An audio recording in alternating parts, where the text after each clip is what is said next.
Hey everybody, welcome back. I'm the Gerbil, and today's video is going to be, I think, potentially impactful and a little controversial at times, but I want to talk about 12 characters that you are likely modding incorrectly, especially if you're following SWGOH.gg's guidance, which normally is pretty good, but can lead you astray due to the fallacy of crowdsourcing. When somebody sees something and they emulate it, if it's wrong and that emulation just continues, it becomes self-propagating. So let's explore a few characters that, regarding critical chance mods, that you probably want to reconsider. And before we actually get into the characters, I want to explain why, in particular, critical chance mods are really hard to determine who needs them. So here we go. We got Han Solo. At Gear 12, Han Solo has a base critical chance of 53.2%. At Relic 7, it's almost doubled, 91.5%. What does a single crit chance mod give you? If you have a set, it gives you a whopping 8% critical chance. Ooh. 8%. That means he goes at Gear 12 from 53 to 61% versus Gear 9, 91 to 98%. You get diminishing returns, significantly diminishing returns. However, when you're shooting at something, say Malik at the same relative relic gear levels, his crit avoidance goes from 0 to 0. The point is, the further you go in the game, the higher your critical chance goes on all of your characters naturally, yet many of your targets' critical avoidances do not change. They're still 0.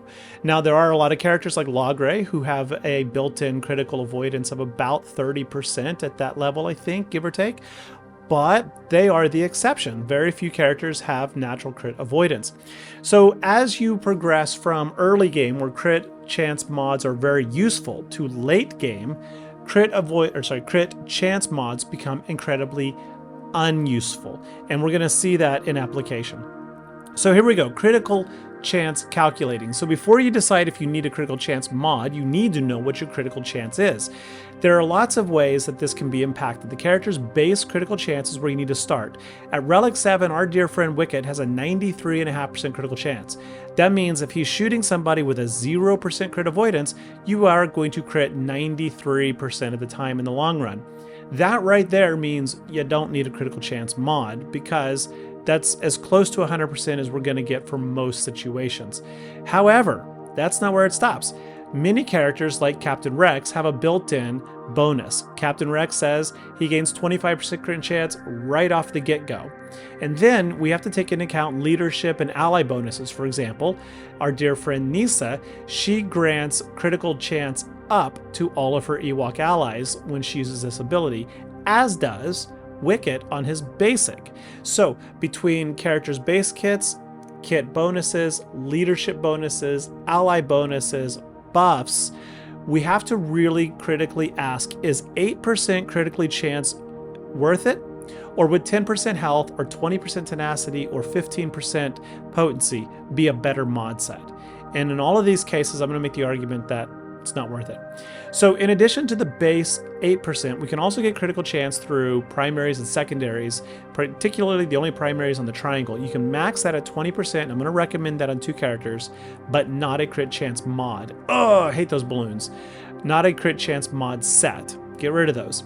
Critical damage, of course, is way more impactful, especially if you are hitting that 80-90+% critical chance rate. So here we go. One other tidbit on mods real fast. Of all the mod sets, critical chance has the least bonus value, right? If you're looking at critical damage, yeah, you need 4 of them, but you get 30%. Just 2 mods will give you 25% defense or 10% health or 20% tenacity or 15% potency, but a mere 8% critical chance. And then when you slice it from a 5 to a 6 dot mod, it has the second lowest net gain. Defense is really good, but offense percent is your best. Whatever your offense value is, you get a 202% bonus to go to a 6 dot mod. So modding something because you say you have 5 crit chance rolls on it, and you're gonna roll it up to a 6 dot mod because of that 5 crit chance roll, is kind of just throwing away your resources. You're gonna get almost nothing out of it. So even looking for critical chance secondaries is rarely useful late game. All right, drum roll. First character, Padawan Obi-Wan. So he's a new character and people are still trying to figure out what to put on him. Now, a lot of people do not have crit chance on him, and I want to help you stay that way. Why? If you take him up to Relic 7, his base critical chance is 74%. That's pretty good by itself. Now, add in his special that says Galactic Republic Jedi allies gain critical chance up. Critical chance up is defined as plus 25% critical chance. So now he's at 99% critical chance. As if that wasn't enough for you, his unique ability says at the start of the battle, Obi-Wan gains 25% critical chance for each other Galactic Republic ally. Hang on now. If he's on a team of 5, there's 4 of the Galactic Republic allies. That's 4 times 25. Oh, right. That's 100% critical chance. Therefore, he will be starting the battle with a minimum 174% critical chance at Relic 7. Woo! Do not put critical chance mods on him, people. All right, now we're going to get real. Han Solo at Relic 7, he has a base critical chance of 91.67%. You may be saying, yeah, but what if the target has a crit avoidance arrow or something? That's okay, because Han shoots first unique ability, he has a plus 20% critical chance already. So now at Relic 7, he's pushing unmodded 112% critical chance. And then if he does the shoulder shrug, which you should if you have the full CLS lineup with Chewbacca and Chewpio, because they will assist. So you're getting 2 assists out of this, plus all your allies are getting critical chance up. That means he's getting another 25%, so he's now rocking 137% critical chance without any modded primaries, secondary, or base set mods, right? So don't do it. The general community, according to SWGOH.gg, is critical chance, critical damage. But at 137% critical chance, you will be critting anyway. Putting the critical chance mod set on there means you are losing out on 20% potency, which he really wants, because he has turn meter removal on his basic, which can be avoided, and he can stun on his special, which can be resisted. Potency will help prevent both of those situations so that you are able to use him not just as a damage dealer, but as a targeted turn meter removal and stun unit. Sincerely, go for the potency. You will not regret it. Next up, number 2, Geonosian Spy. The world has critical chance on him. At Relic 7, he has a base rate of 87.6. That's pretty good, but you have to now look at allies. Hive Tactics from Geonosian Soldier gives all Geonosians 15% crit chance. Just like that, you're over 100% crit chance. Then, whenever Spy uses a basic, and because Geonosians swarm, he will basic every turn that's not his own. He has, whenever deal physical damage to target enemy, he will gain critical chance up, which now means there's another 25%. So unmodded, he is at 128% critical chance at Relic 7. He would be way better off with a Tenacity mod set so that he does not become stunned or dazed and can continue to swarm. Imbo coming at number 3. Again, the community is putting critical chance mods on him in the top 100 guilds. You do not want that. He already has a base 89% critical chance, and according to his unique, when he has no protection, he gains 30% more. Okay, but you don't want him losing his protection. I get that. Fine. Jabba the Hutt leadership. Hutt Cartel bounty hunters gain 30% mastery. Now, what is mastery? Every character has bonus stats, think your relics, based on their mastery characteristics. And Imbo's mastery includes critical chance. So 30% mastery, go look at the difference between Relic 3, Relic 5, Relic whatever. You can calculate what that benefit is. I'm not doing the math right now. The point is, it's going to be a lot. Imbo is going to be pushing a minimum 110% critical chance from the start of the battle. Plus, he can gain that bonus if he loses his protection, pushing him up to the 140 range. So he should be critting pretty much all the time anyway. Now, if I'm wrong about any of this, please help me learn. I could be making mistakes. I am not infallible. So let me know in the comments or hit me up on Discord. I'd love to know where I am wrong and improve. But hey, number 4, Wicked. Now, this is something that I know I am not wrong about. Wicked has the 3rd or 4th highest critical chance in the game. No joke. At Relic 7, 93.5%. Again, the community's putting critical chance mods on him, and I'm scratching my head going, why? His basic applies critical chance up. That's going to give him 118% critical chance. Nisa has a unique or a special that will give him critical chance up. Now, I know people are wanting to put it on there because whenever he deals a critical chance, critical hit, all allies heal, and there's other benefits that happen in the background. But sincerely, you do not need it.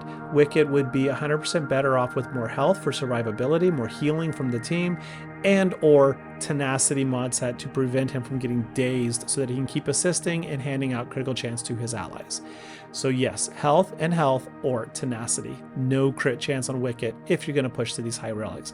Speaking of Ewoks, holy cow. Nisa with her Omicron Territory Wars gets a bonus 95% critical chance. In her kit, she gets a bonus 20%. Her base level is already 78% at Relic 7. So 78 plus 20 plus critical chance up, she's got a whopping 123% critical chance when the battle starts. Or in Territory Wars, if you got the Omicron, then she will be kicking in at 218% critical chance. What the hell is a critical chance mod going to do for you, giving you all of 8% when she's already pushing 218%, or Imbo is already pushing 110 to 140, right? You're just not getting that much out of it. Captain Rex, mentioned him earlier, unique, bonus 25% critical chance. Suppressing Fire special, which he should be opening up. Sabine goes first, staggers everyone. Suppressing Fire goes second. All allies, that includes him, gain critical chance up. He is now pushing a 100% critical chance.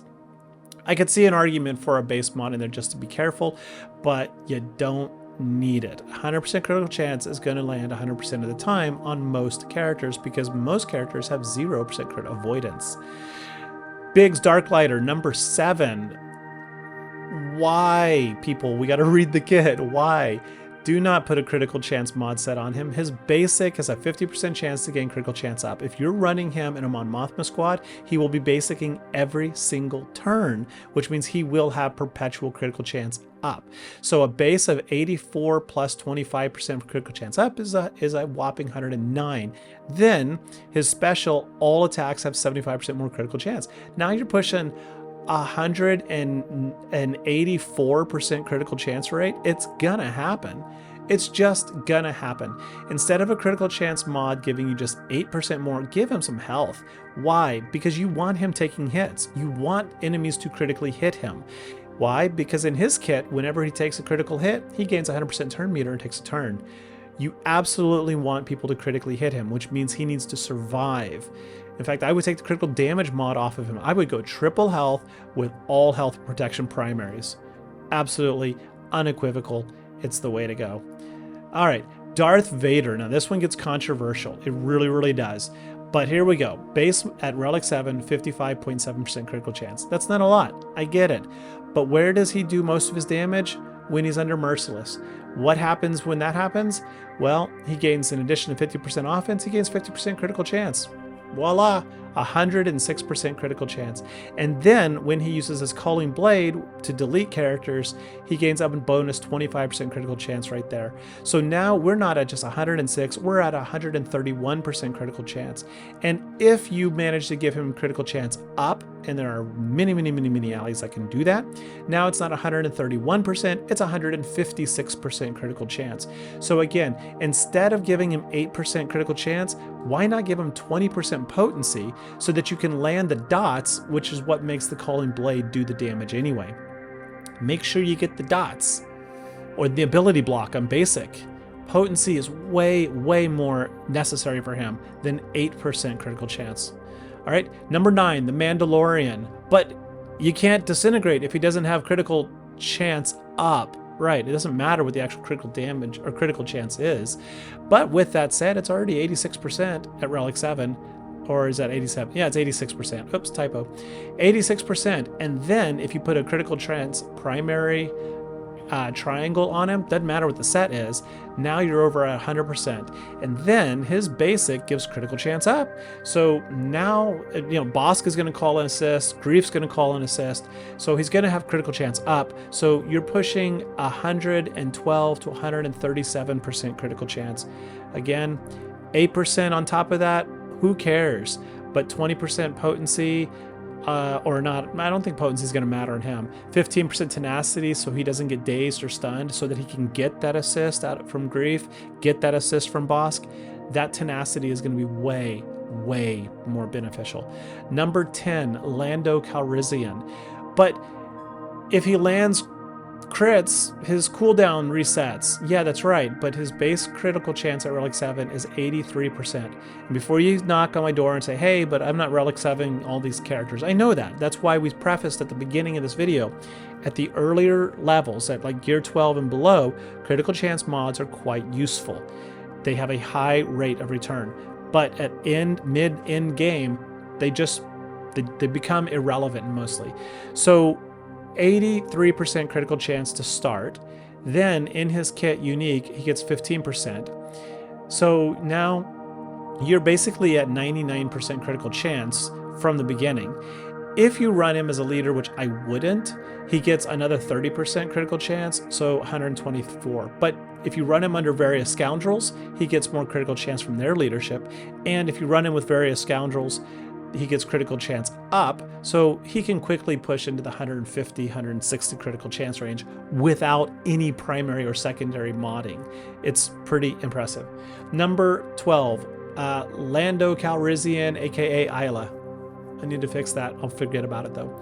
So Isla, you really do want her critting, like you really, really do, which is why the community puts 2 crit chance mod sets on her. Bear in mind that's only 16%. Instead of that, I would recommend potency or health. Why? If you have a critical chance primary on the triangle, then that's 20%. Her base is 71%, you're at 91. Her kit gives her 10% more, you're at 101%. Anakin or the new Padawan, Obi-Wan, both give critical chance up. Now you're at 126% critical chance. At 20% critical chance rate, you still have almost 100% critical chance against anybody in the game, unless they have a naturally high crit avoidance plus a crit avoidance arrow, which realistically, very, very, very few people do. Now, in the high Kyber range, yeah, you do run into people who appropriately use crit avoidance arrows. But throughout most of the game, like throughout 98% of the community, nobody's using crit avoidance arrows. And because of that, she's going to critically hit without critical chance mods. Instead, drop on a pair of potency, get 40% more potency out of that, because her potency is low and you want her stunning on her basic. So if you've got 126% critical chance rate because of her base, because of her kit, because of critical chance up from Anakin, then you're going to land critical hits. The stun is what can be resisted. At 41% base potency, it's going to get resisted. So 2 potency sets on her will take that 41 up to 81%. A potency on the cross gives you another, 30? Now you're at 110% potency. Some potency secondaries push her up to the 130, 140% potency range. Now you're going to start landing the crits every time and the stuns every single time. Number 13, there is no 13. That's it. Wow, I got into this, folks. Hey, I hope some of this was interesting, beneficial, and helpful. If I'm wrong, just dead wrong about some of this, let me know. If you think I'm right, then give me a like and a subscribe. All right? I do appreciate it. Thank you for watching, and I will see you on the tables. Bye-bye.